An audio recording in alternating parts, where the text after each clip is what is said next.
Engineering degree holder ആണോ നിങ്ങൾ? എങ്കിൽ എഞ്ചിനീയറിംഗ് സർവീസസ് എക്സാമിനേഷൻ അറ്റൻഡ് ചെയ്യാൻ ഇതാ സമയമായി. Civil, electrical, mechanical, electronics and telecommunication എന്നീ എഞ്ചിനീയറിംഗ് വിഭാഗങ്ങളിലായിട്ട് 474 ഒഴിവുകളാണ് യൂണിയൻ പബ്ലിക് സർവീസ് കമ്മീഷൻ നോട്ടിഫിക്കേഷനിൽ അറിയിച്ചിരിക്കുന്നത്. എഞ്ചിനീയറിംഗ് ഡിഗ്രിയാണ് ഇതിനാവശ്യമായിട്ടുള്ള യോഗ്യത. 21നും 30നും വയസ്സിൽ പ്രായമുള്ളവർക്ക് ഇതിന് അപ്ലൈ ചെയ്യാവുന്നതാണ്.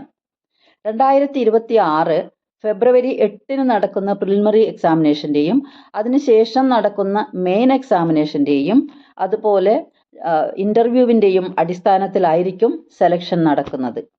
വനിതകൾക്കും SC/ST വിഭാഗത്തിൽപ്പെട്ടവർക്കും ഫിസിക്കലി ചാലഞ്ചഡ് ആയിട്ടുള്ളവർക്കും എക്സാമിനേഷൻ ഫീസ് അടയ്ക്കേണ്ടതില്ല. മറ്റുള്ളവർ 200 രൂപയാണ് ഫീസ് അടയ്ക്കേണ്ടത്. upsconline.nic.in എന്ന വെബ്സൈറ്റിലൂടെ വൺ ടൈം രജിസ്ട്രേഷൻ ചെയ്തുകൊണ്ടാണ് അപ്ലിക്കേഷൻ സബ്മിറ്റ് ചെയ്യേണ്ടത്.